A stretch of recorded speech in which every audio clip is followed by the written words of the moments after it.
भद्रं कर्णे विष्णुयाम देवाः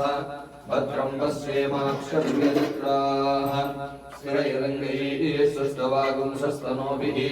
विषयमदेवहितं यदायुः स्वस्ति न इन्द्रो वृद्धश्रवाः स्वस्ति नः पूषा विश्ववेदाः स्वस्ति नस्तार्क्ष्यो अरिष्टनेमिः स्वस्ति नो बृहस्पतिर्ददातु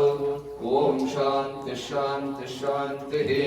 नमस्ते गणपतये त्वमेव प्रत्यक्षं तत्त्वमसि त्वमेव केवलं कर्तासि त्वमेव केवलं दत्तासि त्वमेव केवलं कर्तासि त्वमेव सर्वं कलिविदं ब्रह्मासि